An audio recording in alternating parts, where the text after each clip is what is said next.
आज की खबर से खबरदार, वोट जिहाद से डर गई बीजेपी सरकार। 2024 के चुनाव में जब हमने पीडीए और एआईएसएसजे का अभियान चलाया,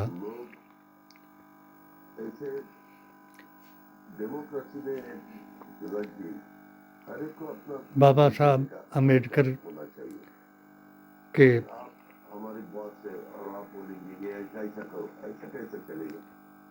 की स्टेज से मंडी में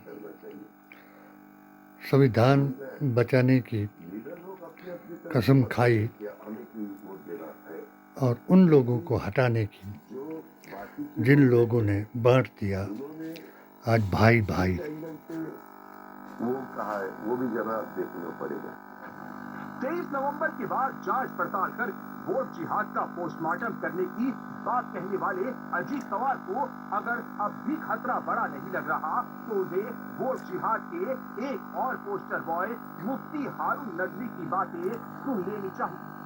ये मुफ्ती साहब भी इन दिनों धार्मिक जलसे कम सियासी जलसे ज्यादा कर रहे हैं और हर जलसे में खुलकर कांग्रेस कांग्रेस राहुल राहुल करते हुए मोदी योगी को टारगेट कर रहे हैं। बीजेपी के उत्तर प्रदेश के मुख्यमंत्री योगी जी आदित्यनाथ क्या नारा लगाते हैं? आज जगह जगह बीजेपी वाले बैनर पर वो नारा लगा रहे हैं, कुछ बचोंगे तो बचोंगे, बचोंगे तो बचोंगे। ये योगी जी को पैगाम जाएगा, ये मोदी जी को संदेश जाएगा, ये बीजेपी वालों को संदेश जाएगा कि ना हम बचेंगे ना हम करेंगे। चाहे मुफ्ती हो या कारी हो या हाफिज हो या किसी जमात का, किसी तंजीम का अधिकारी हो, मगर मेरे एआईएसएसजे के अभियान जिसने सारे भारत के मुसलमानों का दिलाया,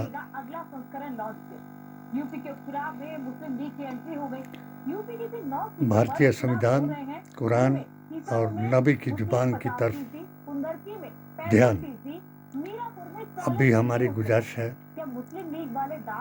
कि जात जमात और धर्म के नाम पर ही जवाब दिया जाए और किसी को ताना, फतवा या क्या मुस्लिम बाहुल्य सीटें भी अखिलेश हार जाएंगे? सार्वजनिक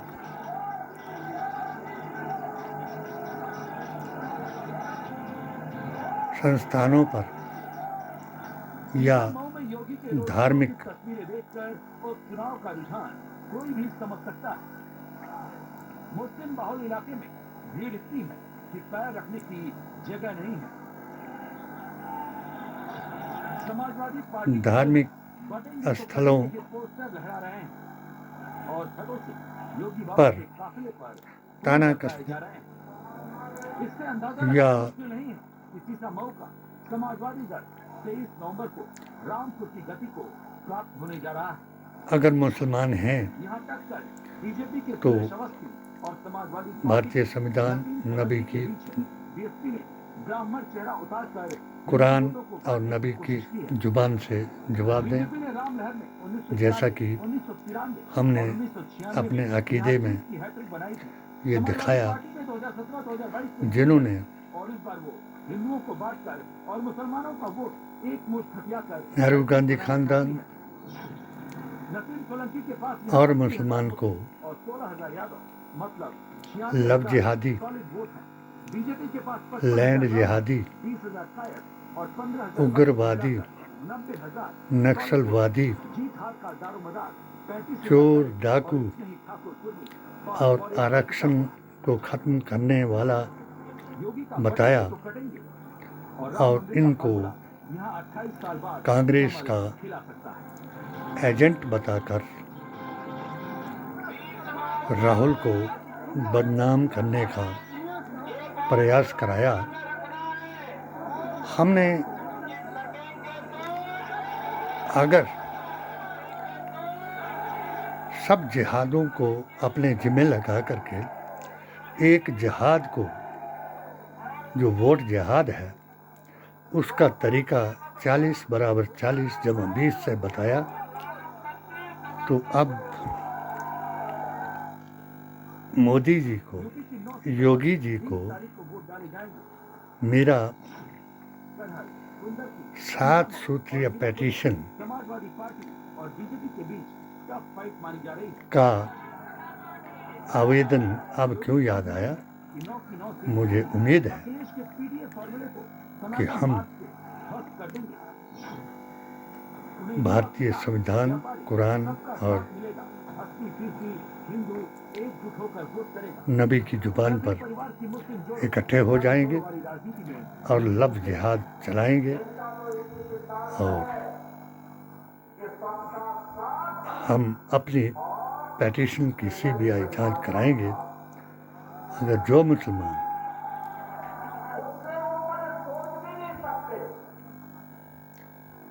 किसी का सर काटने, बलात्कार करने या मंदिर गिराने या कोई और हजूर अकरम सल्लल्लाहु अलैहि वसल्लम की हदीस और उनकी जुबान के मुताबिक काम करने पर पकड़ा जाता है, तो हमारा ये बयान भी है, ईमान भी है कि उसको यथोचित सजा दी जाए। जिस तरीके से मैंने अरशद मदनी जी को मुबारकबाद दी कि उन्होंने डोजर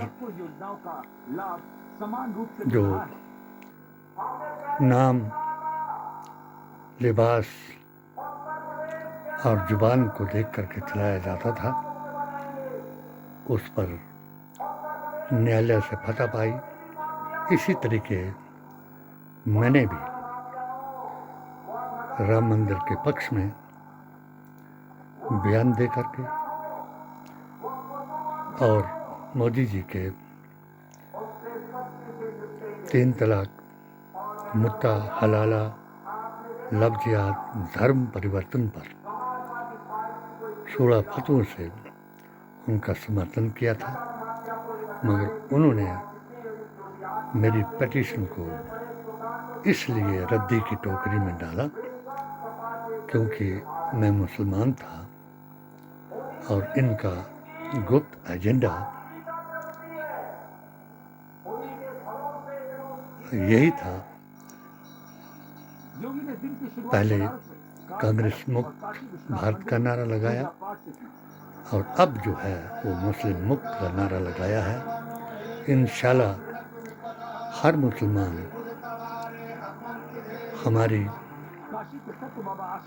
हमारे इस अभियान से जुड़ जाएगा और नबी की जुबान और कुरान और भारतीय संविधान से बाहर नहीं जाएगा। लफ्ज़ जिहाद करें, उसके लिए आप बदनाम हुए, ऐसा ना करें, क्योंकि उसको हराम करार दिया है कुरान में और मेरे 16 फतवों के बयान में। अब वोट जिहाद करें, ये तुम्हारा हक है और अपने अधिकारों के लिए लड़ना सबसे बड़ा काम है। यही वैदिक इस्लाम और भारत की शान है। तब मिला जब यूपी में योगी की सरकार बनी। इसमें भी हमें कोई एतराज नहीं कि योगी जी ने आतंकवाद या किसी लैंड जिहाद या और कोई गुनाह पर काबू किया, मगर माननीय अदालत ने इनको आगाह किया कि जिस ज़बान से आप सनातन का बयान कर रहे हैं, और मैंने चैलेंज किया कि अगर ये सनातन का बयान हो जाए तो मैं आपसे माफ़ी मांगूंगा, और जिस तरीके से मैंने 3 साल का साथ दिया था उसी तरीके से दूंगा। मगर मैंने जो मोदी जी से 7 सवाल किए थे, उनका एक सवाल का जवाब भी आप वेद पुराण, गीता ग्रंथ और कुरान से देंगे तो हम ज़रूर आपकी बात को सच्चा मान लेंगे। मगर जो कुछ आपने किया वो संविधान के खिलाफ था, धर्म के खिलाफ था, और आपका जो अपना धर्म का फैशन है उस फैशन के मुताबिक था। हम आस्था और अकीदा को ही धर्म मानते हैं, किसी के फैशन को हम धर्म नहीं मानते। इसलिए आप अपनी ज़बान पर लगाम लगाते और हर गरीब और गुरब मुसलमान को नहीं सताते। गुनाह एक ने किया और सब के घर नहीं जलाते तो हमको आपको बताते कि आप सनातनी हैं। जब यहाँ पर भारत के विभाजन की नींव रखने वाली मुस्लिम लीग की स्थापना इसी अलीगढ़ में हुई थी। भारत के विभाजन को या भारत की आज़ादी के इतिहास को आप जानते ही नहीं हैं। उसके बाद की बात करो, 1942 के बाद की बात करो, जब आपने गोडसे जी को और वीर सावरकर को राष्ट्रवादी बताया और गांधीवादियों को आतंकवादी बना करके हे राम करते उनको बिरला मंदिर के प्रांगण में गिराया। यही मेरा आह्वान है। अगर 7 बार आपने मुझ पर अपनी इस गोडसेवादी और लव जिहादी, गुस्ताखे रसूल और बेअसूल से हमला कराया, तो मैं अब जो फैसला आपके खिलाफ आया, मैं उसके आधार पर हिमाचल प्रदेश सरकार सुकुर जी से आवेदन करूंगा ताकि मेरी पिटीशन की CBI जांच कराई जाए और मुझे भी इंसाफ दिलाया जाए। जय हिंद, जय भारत।